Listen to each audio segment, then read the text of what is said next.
Sa barangay San Roque, Malolos, Bulacan, tahimik ang gabi. Pero sa loob ng bahay ni na Angelita, o mas kilala bilang Angge, abala ang lahat.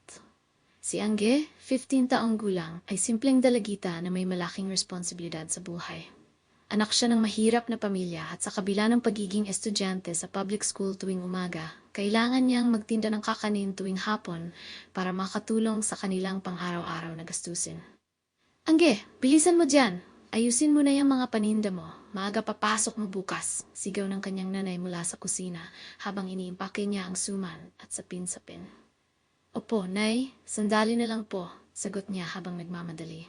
Pagdating sa eskwela kinabukasan, naranasan na naman niya ang karaniwang araw bilang tampulan ng biro ng mga kaklase. Sa dulo ng classroom, narinig niyang nagtatawanan ng mga kaklase niya. Uy, ayan na si Miss Suman, baho na naman ista at Suman, ha ha ha! Tignan mo nga yung uniforme niya, parang hindi nalabhan.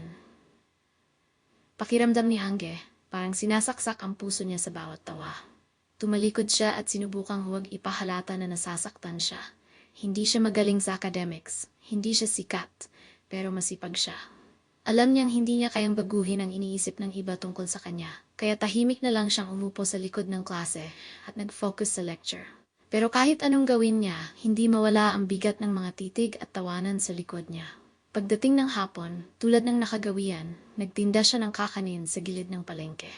Paulit-ulit niyang isinisigaw, Suman, Biko, sapin-sapin, pili na po kayo.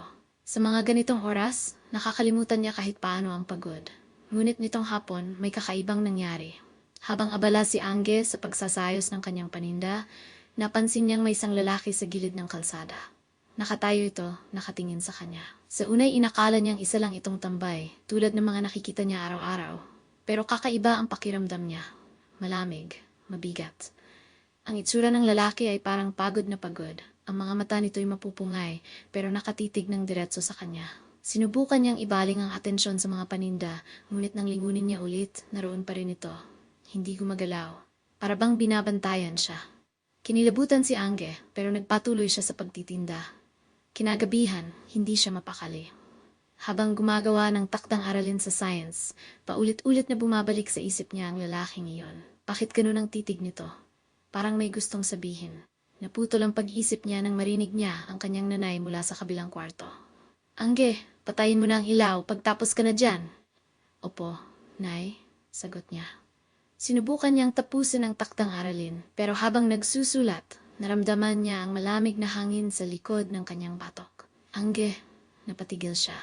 Mabilis siyang tumingin sa paligid. Wala namang tao sa kwarto niya. Napabuntong hininga siya at inisip na baka pagod lang siya. Ngunit nang magpatuloy siya sa pagsusulat, mas malinaw na ang boses na narinig niya. Angge, tulungan mo ako. Nanigas siya sa takot. Ang boses ay basag-basag, parang hindi normal. Napalingon siya sa bintana, pero wala siyang nakita. Tumayo siya at dahan-dahang lumapit sa pinto ng kwarto.